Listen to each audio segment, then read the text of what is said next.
Welcome to Joa Fitness Health Wellness Video Podcast, a space to ignite your day through positive conversations. We bring people that have created excellence in their life, sharing high vibration in their reawakening path.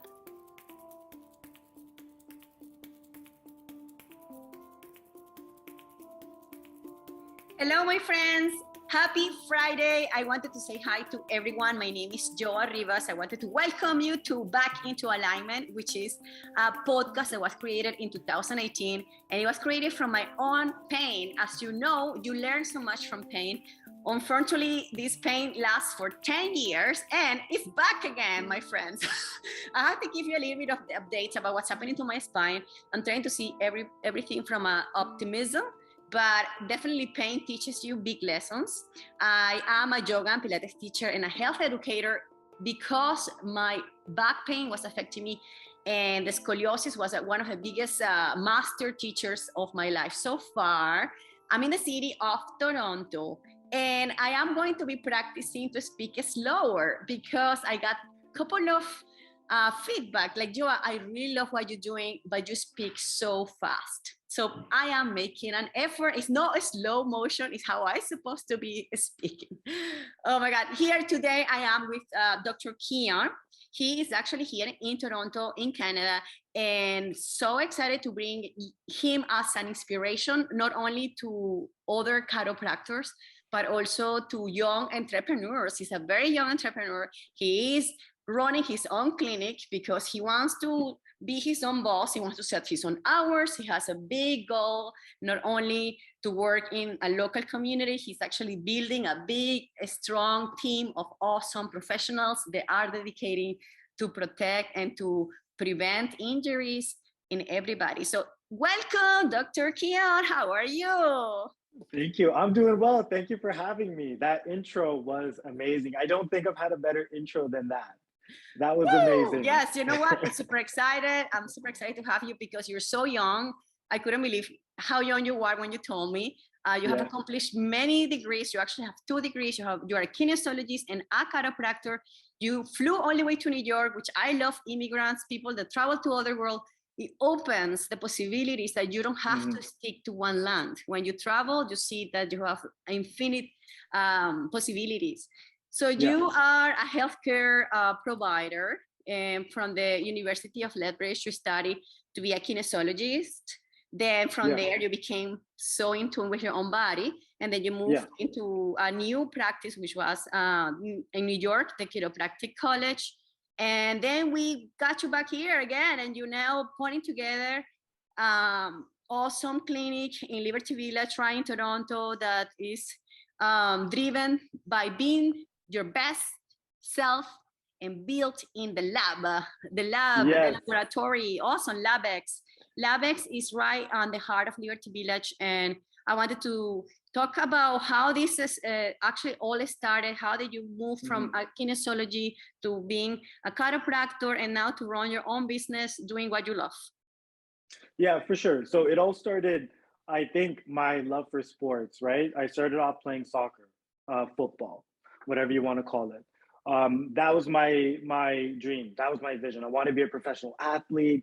I think every person who plays a sport wants to get to that level of being a professional athlete. I had the same dreams as well. It was when I started to get injured. I hit my 20s. I was playing very well, but I kept getting injuries. A little pull here, a little ache here. I would go through therapy. I would go through chiro, physio, massage, exercise, and it just kept reoccurring over and over and over again. And I think I spent maybe 2 to 3 years of going through the process of rehabbing an injury for a month, playing for 4 months, rehabbing an injury for 2 months, playing for, and then it just disrupts your flow. I had a moment of saying to myself, maybe it's not going to happen. Maybe I'm not going to be a professional athlete. I have the drive, I have the work ethic. I'll wake up 6 in the morning and train, but my body just won't allow me to do it. And at that moment, very soon after, I said, I'm going to train and put the same effort that I put in being an athlete to being a person who helps the athlete. to making sure that this doesn't happen to anyone else. And that's when I started to go all in on studying, trying to understand every aspect of healthcare, not just chiropractic and treating people who have back pain, but I wanted to understand what the physiotherapist is doing, what the massage therapist is doing, what nutrition, how nutrition plays a role, how the mental aspect, meditation, all of that plays a role in how our body reacts. I went out to New York.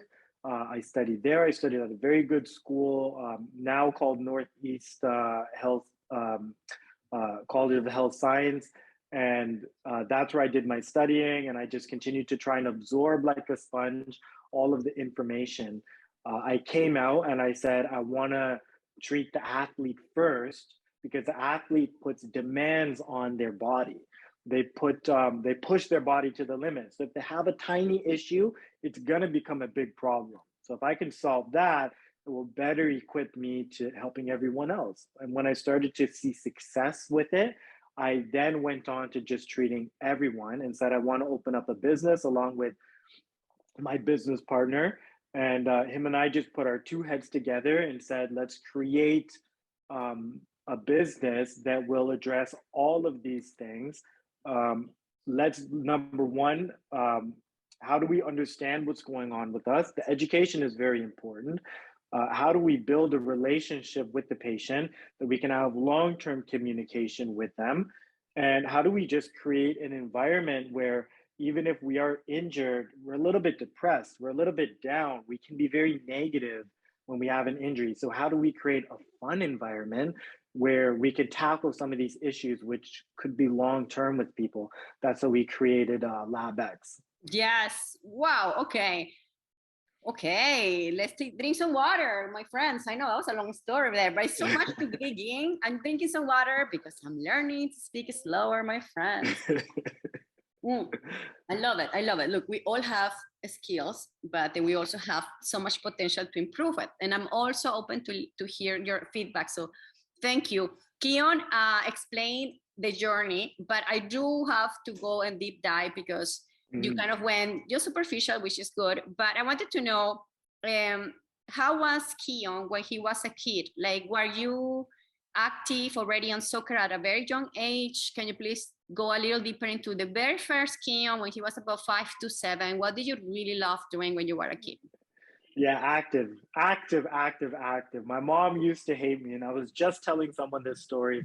I still, at this age, walk around my place kicking a soccer ball everywhere I go. Against the wall, I'm still moving. Yeah. My mom used to hate that because I used to break everything in the house. I imagine. I used to destroy. So I was very active. Yeah. Having that already desire to move, then the next question is related. When did you actually become aware that even though you are so close to be part of the soccer team from Toronto, when did you become aware and literally shifted?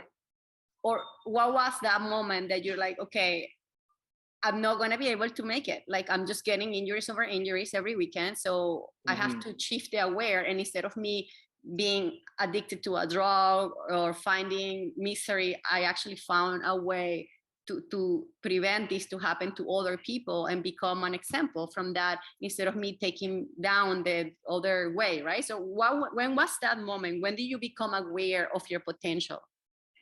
Yeah, it was I remember the exact moment. Second year, I was out West University of Lethbridge, and I had an opportunity a friend just came back from Germany or Portugal playing, and there was another opportunity in a couple of months to go. He had made a team. They offered him a contract, and I had a moment of saying, well, if I'm going in a couple months, possibly going in a couple months, what would happen if I did get that contract, which I've been seeking my whole life? What would happen? How old were you?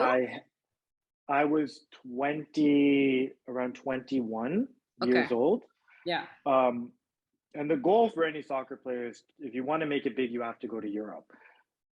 And I hesitated and I said, and I just felt a little bit of fear, a little bit of hesitation.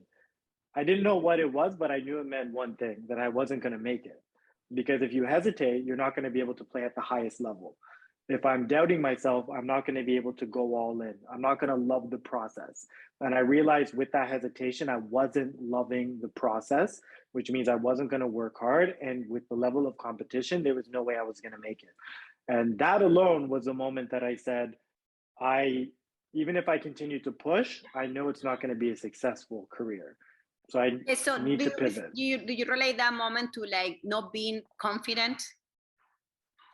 I think it was a combination of not being confident, not having fun, not enjoying the process, period. I think there's a lot of all aspects of mental frustration, everything. Okay, all right. So you are 21, you decided to put away that goal about become a soccer player in a professional level, and then you shifted right away into kinesiology? I was already doing kinesiology, but I immediately put all my effort into academics. So if I was studying 5 hours, now I'm studying 10. Okay. I went all in. So right away, do you start discovering certain aspects that you were kind of ignoring before, and then actually that's where you put all your effort to like bring fun? How do you bring fun to your life from that moment to now? I think first it was finding a new passion. Like just that switch in my mental, that shift, I became inspired again because I'm like, I feel like I have a pathway that I'm excited about, whereas the soccer I wasn't excited about. That shift easily just made me a lot more positive. And then my actions changed. When the mental side changed, the actions changed too, which further helped the mental side get more positive. I started to talk to people, started to network, started to reach out outside of school. Who can help me? Who can I get treated by? I started to shift my vision of who I'm going to be, and everything just started to take off. Wow. So do you find also it was also a perspective from other people looking at you? So like when you were not performing 100%, then you were perhaps being mocking or being like, they already knew that you were not like, I don't want him in my team. He has a lot of injuries. So you felt that rejection. And then as soon as you change it to something that was more of a discovery, that you could see more of engaging with the community, like how do you think this actually play to take that path? That's exactly it. It's depressing. You're injured. Your teammates want you to perform. If you're not performing, you're a liability and you feel that pressure. The coaches don't look you in the eye. Your teammates don't embrace you. You have to reprove yourself over and over. So you feel very isolated. Okay. Even though you're part of a team, you don't feel like you're part of that team. So that adds even more pressure to you. Okay. Yeah. So it's a lot of mental pressure. Mm-hmm. And also, I had scoliosis with chronic back pain. Many people have scoliosis, my friends. If you actually never have taken an x-ray, you may have scoliosis. You just never have pain. So because I had a chronic back pain, it's debilitating, not only in your body, my friends, it's debilitating in your brain when the story that you say to everybody, I have low back pain, I wake up with pain. How do you feel? I wake up with neck pain. I have this, my shoulders hurt. It's so debilitating, the language, that you tell people, like, you become the pain. So I understand you, especially if you're not only relying on yourself, but actually the team is relying on you. To be very hard on the mental part, which is something that I wanted to share with you guys. And that's why I went so deep into this story with Kian, because if you are listening to this podcast and for some reason you have an injury or a congenital disease, we just, from our experiences, and we look great, like look at Kian. He looks like he's a super soccer player, actually. And I look also strong, but guys, look at our stories. It took us time to have compassion with our bodies, right? Sometimes we just don't understand our bodies, and it took us actually the passion to find discoveries from our own bodies and to be able to support communities together. So actually, that's one of the deepest messages I wanted to share with you, coming from a doctor and also somebody that he's sharing that being a soccer player, unfortunately, it didn't happen, but look at where he's now. He's still living fully present, happy, and fun, and it's the most important. fun. He actually drink coffee, black coffee. That's his first thing to do. So did you drink coffee today, Kian? I have my coffee right here beside us. Okay, have a sip. Salud. I had a little Tim Hortons this morning. I'm not gonna make a comment on the quality of Tim Hortons coffee. Yeah, but, exactly. I needed something. Oh, goodness. Now, one question before we continue is related to why did you choose New York? Like, look, I'm from Venezuela. And same thing for me, right? Like, why did you choose Chicago? Like, are you crazy? You're going from Venezuela, tropical country, like Caribbean Sea, all the coast. And then I actually went to Chicago with like super cold, colder than Toronto, my friends.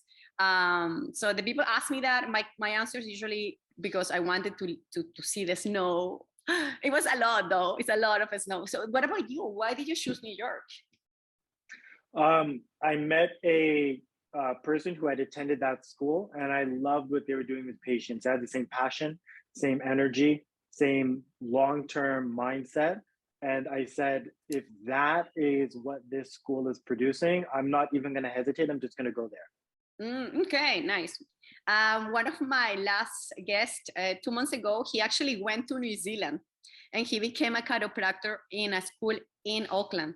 So shout out to Dr. Vincenzo. He's also here in Toronto and he tells us his story, very interesting as well. And I love to hear all these professionals, they're putting all these hours of education, practice, study cases to understand what's happening with the human mechanics. Now, your LABX has 3 main components as a pillars. You mentioned that it's about education, which is something that I love. I'm actually a teacher, and that's what I keep spreading the voice of preventing, not waiting until you have the pain to actually go to see how your body is. A relationship of base, which is important. It's not just come here, I fix you, I get paid, bye, right? It's more like working from the inside holistically, and then having an environment that can actually bring this together as a community. So tell us a little bit more about what your clinic is so different than other clinics that we have access to. Yeah, like you just mentioned, even environment, you can kind of see even in the camera beside me, we have a big canvas piece of art here. Traditional medical spaces kind of feel cold. It's kind of scary. It's not warm and inviting. So we said, what are some of the components from a scientific point of view too, your sight, your smell, what you hear, that we can change in this environment, that when you walk in, it disarms you and you feel very relaxed. You're not trying to rush out. You feel very comfortable. That's number one. I think that's important because like you mentioned before, personally, it's a lot of weight on us when we wake up every day with an injury and we are living with something. We want a person to, as soon as they come in for help, they feel lighter. They feel like they're in an environment where they can be helped as soon as they walk in. Totally. That's very important. Number two, education, because we only spend 1 hour here, maybe twice a week. But what about the rest of the day, right? That's the majority. That's the 99%. So if we can pass on useful pieces of information and empower people to help themselves, at least we can, take pain down to maybe where it's only 10 or 5% of the day, right? Sometimes we can't cure it, but we want to at least allow people to live a better quality of life. And then the last component is just building that relationship with the person. I think that's also very important, how we talk, the words that we use, and do we feel comfortable with each other, right? And that's something that we really value. So we do longer appointment times, and we just try and build that relationship so we can, as a team, it's very much a team, patient, therapist, let's work together, let's talk about a goal and let's accomplish it. That's the last piece that we value. Yeah, totally. Like less than a month, I was diagnosed with arthritis. I haven't told to people because I probably will just start bringing more awareness about osteoarthritis, rheumatoid arthritis, and all this type of autoimmune response that we get from external sources, sometimes congenital. And I had been going to many physiotherapists for the last 3 months, trying to find what is in tune with my energy, because one of my approaches told me that you're doing too much, you're exercising too much, you have to really be static, kind of. That's what he said to me. Then it's very interesting, because that totally threw off my trust with this doctor, because I asked him right away, what doesn't make you to be assuming that I'm doing too much? If I haven't even I haven't registered how many hours or what type of exercises I'm doing. You just know that I'm a yoga teacher. So he just assumed it, which is funny, because I told him, not at all. Like, if I would give you a rate from 1 to 10, where 9 is my max. I never have gotten to 10, but I actually competed for 6 years in bodybuilding. So I know what it is to be pushing with like athletes, like you gotta go to the best, right? It's like, no, like I'm not even pushing 4, to be honest. I'm doing like the minimum to just for my mental health. That's what I'm literally doing. And that's through my trust with this doctor, because he could have the thousands of years of studying and experiences and reputation, but just that, like, seriously, like, can you just listen to me? Can you actually listen to the pain, or how did it actually, so it's so easy just to assume and just write a prescription and just take these every day with a meal and good luck, pretty much. So right away, I just been going to other physiotherapists as other options, and I feel like at the end, it does the trust, and you're creating that long-lasting trust and retention, right? At the end, you just want that type of people that connect to you. But this is not for everybody. So actually, some people are they're okay with it. They're okay with take this anti-inflammatory and good luck, right? So I'm happy that you're actually approaching from a mechanical deep level. As you know, the spinal cord is important because it connects us to the nerve system. It connects to our brain. And when I actually went to visit your facility, your clinic, right away, I asked you, like, why did you choose chiropractic? And you actually gave me an answer, which was unexpected, but really happy to hear that you say, because it's actually the way to connect to our brain. So tell us a little bit more about the brain connection to our spine, and how do we send signals.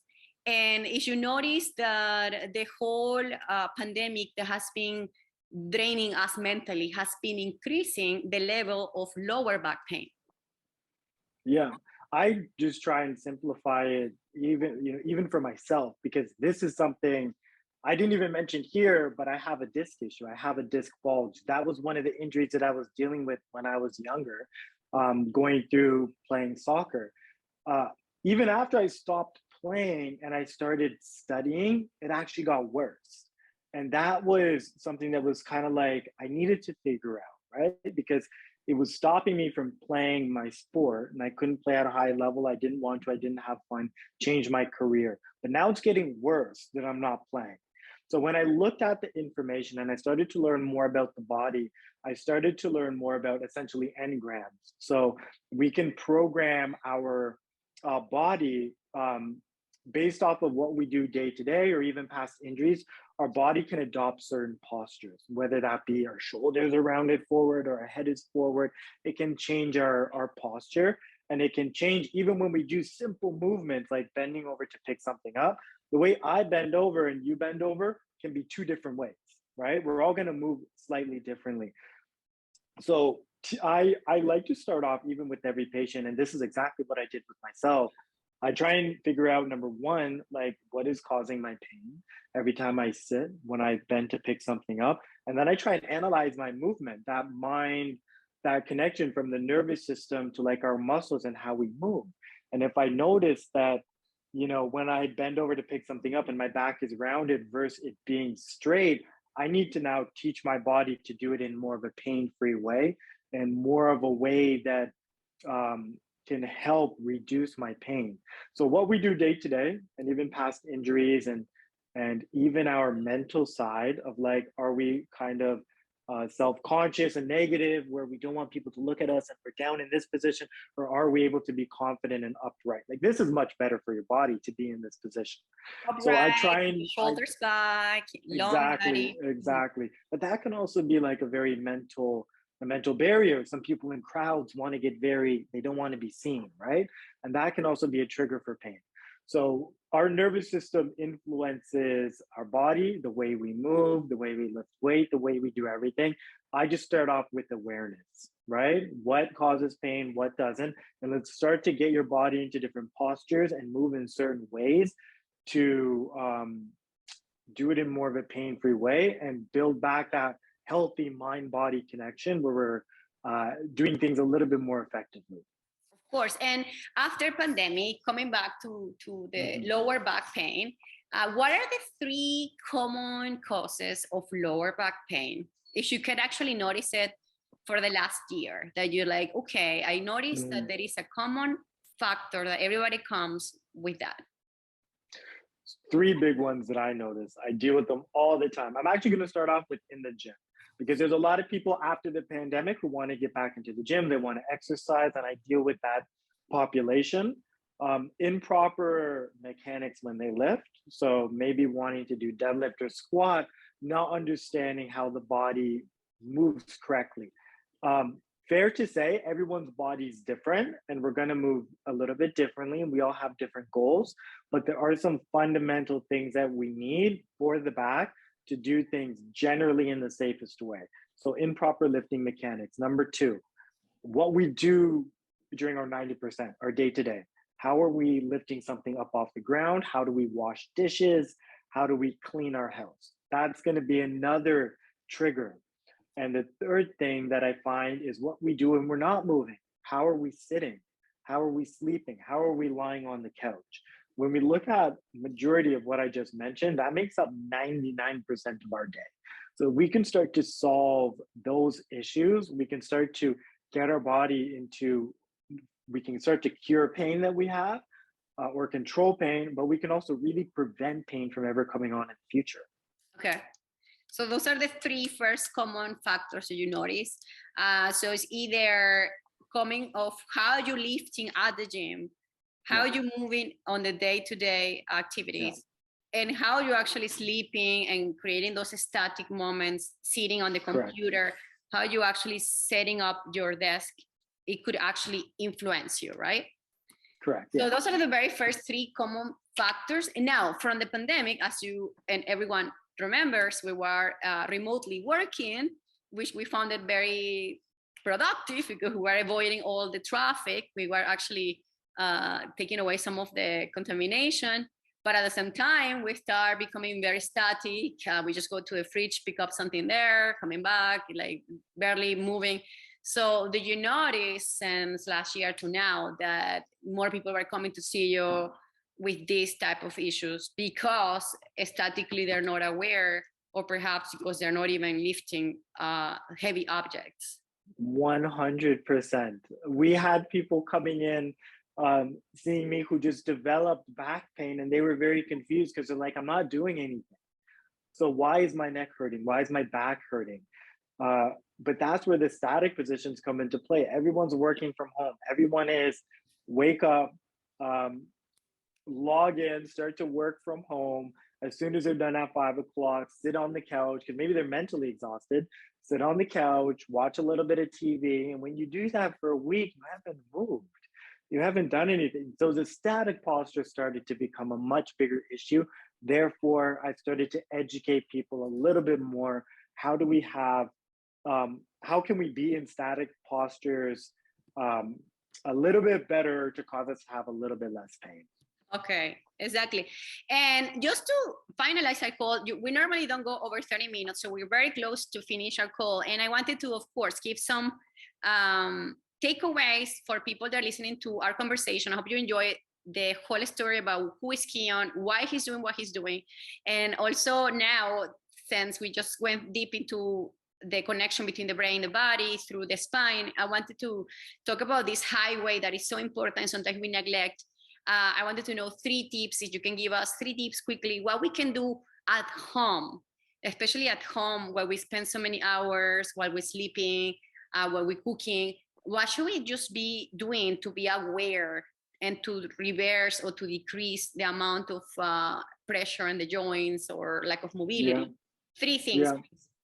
I'll go through first. I love to start with awareness. I feel like when people just start to pick up on patterns, every time I wash the dishes, every time I'm cleaning under the sink, every time I'm putting the dishes high up on the shelf, I start getting that like pain in this, like the right side of my lower back. Like pick up on the patterns because there's probably similarities between all the things that are causing you pain, right? That's number one. And that also goes towards the long-term education, because if you know what's causing it, we can then therefore create a plan, or you can even start to find solutions yourself on helping to get rid of it. Number two, static postures are not the best. So movement. Even if we're at home, we can go for a walk in our condo. I live in a condo. We can get up every 30 minutes. We can move around. We can start to get the body moving. Motion is lotion, and it's actually much healthier than being static. So implementing movement every 15, 30 minutes throughout the day can be very, very helpful. And if we're going to talk specifically for the back, anytime that we're rounding our spine and putting a lot of pressure on it, and this could be sitting on a couch because we're typically forward. It could be picking something up off the ground. We're bending through our back, washing dishes. We're bending through our back. Anytime we're in that bent position where we're loading it or we're in it for a long period of time, it causes a concentration stress. And I know I'm getting maybe a little bit scientific, but it causes a pressure to be in that area right where it's bending. And that's where we're typically going to feel pain. So just starting to be aware, come out of it, get into more of a neutral spine, start to bend at the hip instead of bending through our back. That's a very, very helpful way to start to decrease the pain. And that can be done all the time at home. Yes. Okay, you got the three one. Yeah. What did you say? Oh, no, I was going to say, those are my big three. Those were the three. Yes. Yes. I'm sure there is so much. I love to remind people that awareness is powerful, and we all have different bodies, right? It's really hard to find a perfect formula for us unless we become aware. We become aware of our own restrictions, our own old patterns that are actually debilitating us or not serving us anymore. So it's the time is now, no later. Try today to perhaps take one of these tips and start becoming aware at home and start noticing how you sleep. Are you actually supporting your limbs, your neck? Is your mattress new? When was the last time you got a new mattress? Like, is it a mattress for 10 years? Well, my friends, it's time to update it. Are you standing with one hip shift? You know, there's so many funny patterns that we adopt and we don't really take the time to be aware. So this is actually super important and powerful. And remember that motion is lotion. I'm gonna go out, start taking my morning walk, which is more like a lunch walk now. I am excited because this year we are working on the productivity program where we put together the mental health with the physical body in the corporate level, which is all these desk job professionals. They are working for many hours. We come here to support the teams to create more productivity and performance by taking care of your brain and body connection. So if you want to know more about this, you can check my website, joafitness.com. And if you want to know about Kian, can you please give us your easy handle to check your work to social media channels? Instagram, Dr. Keon, Keon, Kirlew, Kirlew. That's Instagram. And then for, that's just me more, I guess, personally / professionally, but what I'm doing on the tips, the healthcare side, if you want more information on that, it's with LABX. So that's LABX or the lab.x on Instagram. There you go. There you go. Exciting. Thank you for sharing your story, sharing a little bit of the solutions for these issues that we develop, and also to give us your energy and share so much about who you are truly from the inside. I love this. And I'm looking forward to have another conversation with you. There is so many other topics we will chat. And the most important is to hear your comments And if you have any particular topic that you want us to go deep, please send it to us in any comment, either on this video or any audio or any of our channels. We're here to hear you because the content is created for you. Thank you so much, my friends. Have a beautiful weekend. And I hope you guys have this springtime time to get some motion and some sunshine. See you. Thank you. Remember that together we are stronger. Thank you. We invite you to subscribe to this channel and share with your community. Please leave comments below, and if you like the episode, click the like button. Have a beautiful day.